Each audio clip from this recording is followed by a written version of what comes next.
Well, like, so, for what it's worth, I was pretty close to relapsing uh, today, but I didn't. So, my sort of journey to sobriety continues, but alongside that, or coinciding with that, is anti racism. I'm not entirely sure how much longer, metaphorically speaking, fuel in the tank, etc., I have in this regard, or even just in general with this channel. I've been doing this fucking shite for a long time now, and I've been on numerous streams, whether they were my own, whether it was David Clues back in the day a couple of times, whether it was having some people with a bit of tool, clout, whatever, sort of sharing some of my stuff on Telegram and whatnot, such as Bruce Scott, such as Alex from UK Column, the sort of building racial literacy shites, the critical race theory shites, the anti-racism facades in Scotland, still to this day, goes practically unchallenged. You know, when I sit here and I say that I'm one of the only people that speaks about it, I don't say that to pat myself on the back. It pisses me off because over the course of several years now, I have provided more than enough information for people to be able to sort of say what needs to be said or do their own research, etc., and just don't. So, I'm supposed to be streaming soon with Scotch Armour, but in the meantime, I just don't know. Just going fucking stir crazy in this house, to be honest. But this shit annoys me.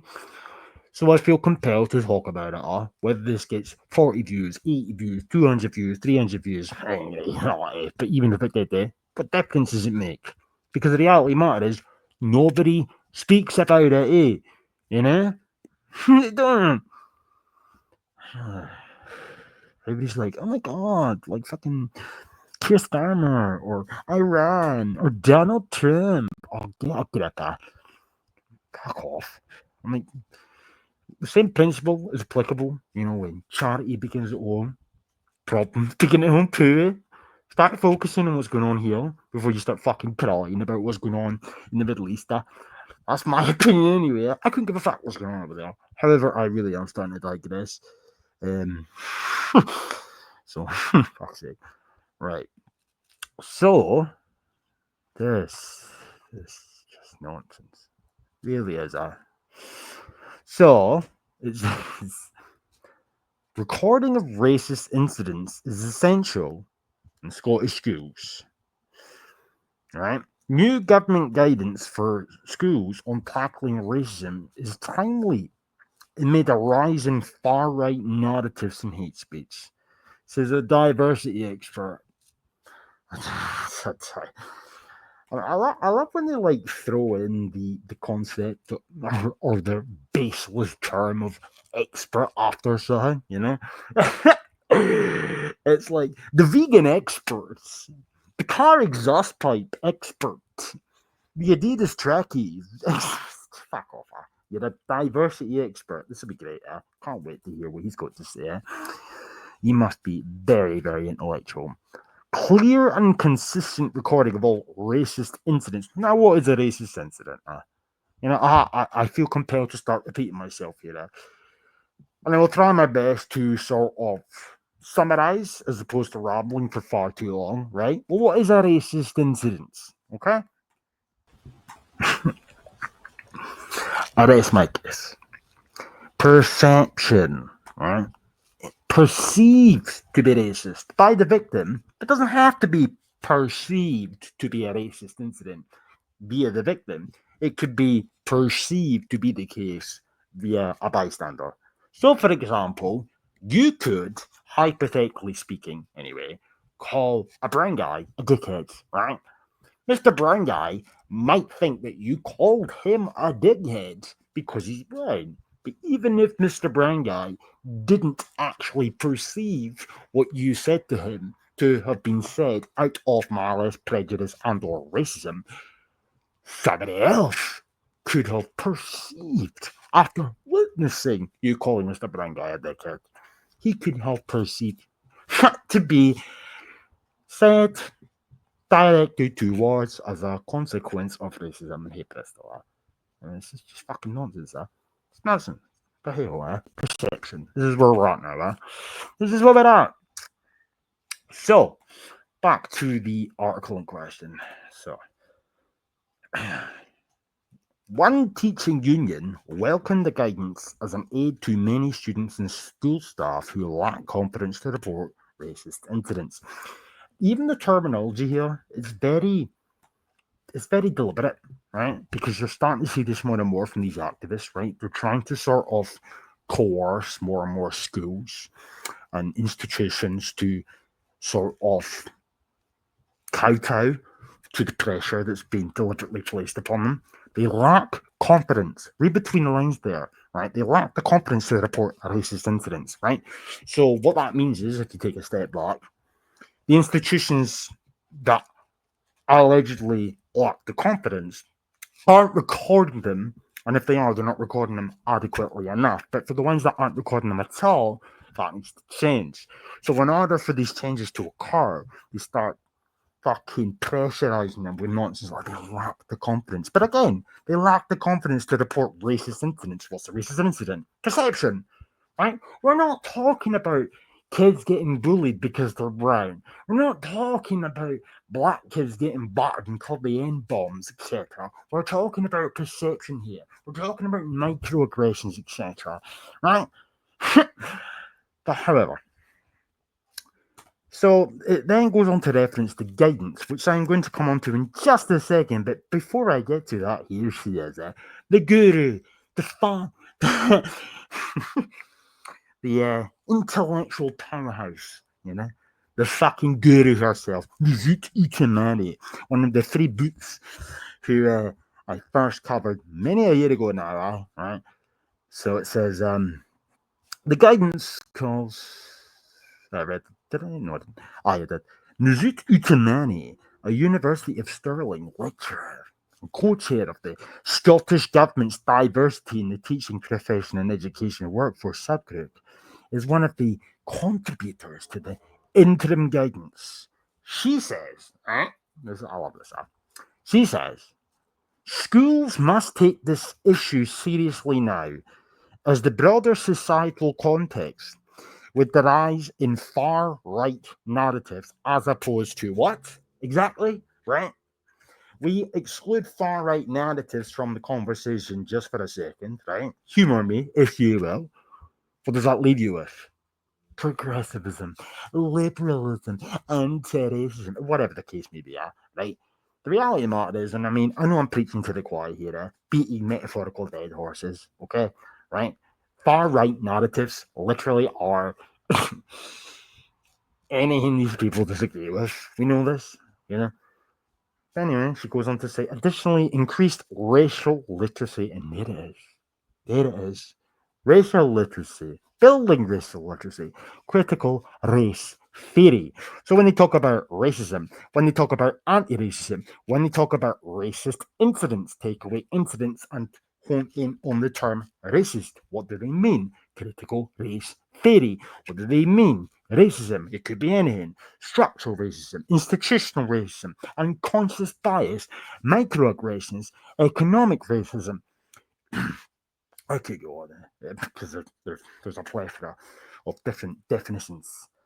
One of the key drivers of change that the Rainbow Unicorn government must continue to also pursue is to increase the ethnic diversity of the education workforce, which at 1.9% is sitting far below the government's target of 4% by 2030.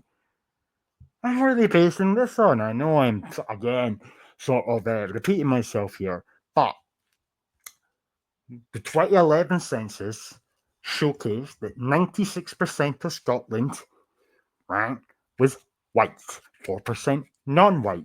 Subsequently or consequently, that in turn implied that 4% was not white.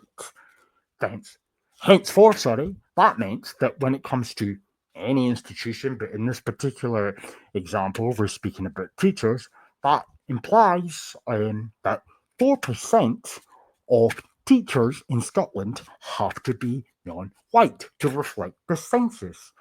And as I have said over the course of so many fucking years at this point, right, if you play that out to its logical conclusion, let's just hypothetically say that 20 years from now, 20% of Scotland is non white. If we go by their train of thought, their logic, etc., that would mean that 20% of teachers have to be non white. We need to diversify them so it's reflective. And until such a time as at least in this example, 4% of teachers are non white, right? Until such a time, that indicates structural fucking racism. I mean, come on now. And anyway, here's the PDF, courtesy of the Scottish Government. I will post a link below. Addressing racism and racist incidents in schools. Right. Perception. Right. Fairness, of course. Respect, equality, and inclusion. All that good, but I approve. Fuck off, man. Anyway, right. So you get your wee glossary here, reporting, blah blah blah. We will just come down, scenarios, etc. 36 pages, not going to go through the entirety of it, but however, we come to the first little paragraph here, introduction, and it doesn't take very long for them to sort of parrot things I have pointed out over the years anyway. Every child has the right to grow up fully included in their learning experience and to be learning experience, and to be treated with dignity and respect. Oh, thanks so much. Courtesy of the Children's Rights Charter, the UNCRC. If it wasn't for that, then fuck knows where we would be as a society. Thank God the unelected dickheads at the United Nations have come in to save the day. If it wasn't for them, where would we be? And I always pose the question, right? It's a rhetorical question, but prior to their involvement, how did we become who we were? It's almost as if we didn't need them to begin with. But in order for this BS to be justified, this shit needs to be enshrined in law. And of course, our nationalist gurus were one of the first countries in the world to ensure this became the norm, educationally speaking. So, courtesy of it being a right, this BS becomes indirectly justified. Anyway, when a child's rights that's a very good grammar era, is respected, protected, and fulfilled, their health and well-being improved based on what? Where's the studies? Where's the case studies? This is BS. However, the UN said so it's fine. This positively impacts on their learning and achievements, allegedly. ABCs out the window, numeracy out the window, history, whitewashed history, that's by the by now. It's all about babes. The point is, though, English, or literature, numeracy, just education in general, that's gone. Now it's all about inclusion, progressivism, outdoor learning, LGBT, climate education, etc. You got a right to be listened to and taken seriously. Children's rights include the right to protection from all forms of violence and discrimination, and to an education which develops respect for human rights, courtesy of the United Nations Children's Rights Charter. Anyway, it says a key aspect of creating a fair, safe, and supportive and healthy environment for all children and young people in schools is to ensure there is no place for racism. Define racism. And they fucking do. Just down here. Right? This interim guidance has been developed by the Rainbow Unicorn Nationalistic Government in conjunction with the Racism and Racist Incident Subgroup of the Scottish Government Anti-Racism in Education Programme, which I have, again, as I say, multiple years ago, proven was critical race theory. Anyway, I will repeat that sentence. The Scottish Government, Rainbow Unicorn Government, in conjunction with the Anti-Racism in Education Programme, draws on materials developed and contributed by group members, right? Including Nazut Utamani, Melina Al-Baldaneri, Kujida Mohammed. Yeah. The guidance is underpinned by the anti-racist curriculum principles, Molina Baldineri, critical race theory, which have been developed as part of the anti-racism education program. It builds on addressing inclusion, effectively challenging racism to find it in schools. It's important to note that language around anti-racism, critical race theory, frequently changes. Of course it does. It's forever expanding. The goalposts forever expanding. Fuck your Oxford Dictionary. No. Here we are in the progressive 21st century, where the terminology and the definitions are up for interpretation, but the people that are indeed in control of said interpretation are the very people punting out the shite, courtesy of taxpayers, may I add. This guidance uses the term adversely racialized, okay? And we're going to have a wee look at that, okay? The phrase adversely racialized is used instead of minority ethnic. So it used to be ethnic minorities, then it was BAME, and it was BIPOC. Now it's adversely racialized. Racialized, of course, is implying indirectly that race does not exist. White people, once upon a time, just decided to create the pseudoscience phenomenon of race in order to justify, enslaving brown and black people. Despite the fact that they say this, and this is literally taught in our fucking schools now at this point, but this is taking into no consideration the fact that since the dawn of time, slavery had existed, etc. But that's by the by. But it says that to emphasize that racism is a systemic issue where systems and structures disadvantage people based on perceived race, right? According to the Scottish government. Oh, well, it must be true because the Scottish government said so, right? But this structures, systems, institutions, etc., right?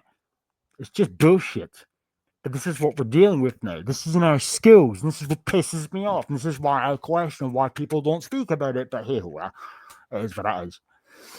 So, let's get to it. Okay. The guidance is non-statutory and is designed to assist public, grant-aided, and independent schools. All right. So, the work of the Rainbow Unicorn Government's anti-race critical race theory program has highlighted that many adversely racialized children and young people are experiencing racism and racist incidents in Scottish schools. Again, what is a racist incident? Whatever the fuck they want it to be, because it's all about perception. The old cliche term of the arbiters of truth. Well, it's the same principle. It's applicable here, right? Anyhow. Robust policies and practices in this area play an important role in creating and reinforcing an anti-racist culture and ethos, anyway, and supporting the health and well-being of all members of the school community. The guidance is designed to support schools in developing their approaches to responding to and recording and monitoring racist incidents experienced or displayed by children and young people. Help create conditions where children and young people and their families to feel confident that they know what to do if they experience or witness racism. Again, define it. Help create the conditions where members of the school community feel confident that all incidents of racism will be responded to appropriately. School staff who experience racism, fuck off. I love this. What do we mean by racism? By the way, this bit here, this requires that all school staff and the wider school community have a sound understanding of racism and anti-racism. Because what you got taught in school, what the term racism meant, right? When you got taught what I don't know, let's just think of a couple of words off the cuff here. When you got taught what bridge meant, tarmac meant, lamppost meant, Caucasian meant, country meant, border meant, engine meant, fridge freezer meant, racism meant. Oh, that's not good enough, though. And that's not good enough. What you thought you knew about what that meant? No. Really? Here come the critical race theorists, sorry. They're going to tell you what you need to know, right? So just disregard everything you thought you knew, because the gurus are in town now. Fuck off, right? What do we mean by racism? Fuck off. Oh, just fuck off. So it says the Equality and Human Rights Commission guidance for schools confirms that race means a person's colour or nationality, including citizenship or ethnic or national origin. And a racial group is composed by people who have or share a colour, nationality, or ethnic or national origins. Right, okay, ethnicity is a thing. Why are we going to pretend otherwise? What is a racist incident? And there it is again. There it is again, perceived to be racist, right? Doesn't have to actually be racist. It just could be a perceived to be, right? Racism can manifest in a number of different ways, including interpersonal racism, institutional racism, structural racism, or racial microaggressions. Okay, I could continue on through this. There is 36 pages. I will leave it below, right? But I don't really wish to go any further because I'm on the verge of really getting pissed off. Because again, beating dead horses, etc. But I'm just saying, I will leave it below. But for the love of fucker, when is this going to stop? When is this going to stop? Right? If my channel got deleted tomorrow, who's talking about it? You know? Oh, it is what it is. Adios. Show me the places where you cried on the floor. Everything that you've buried, you can't face anymore. Show me your teeth when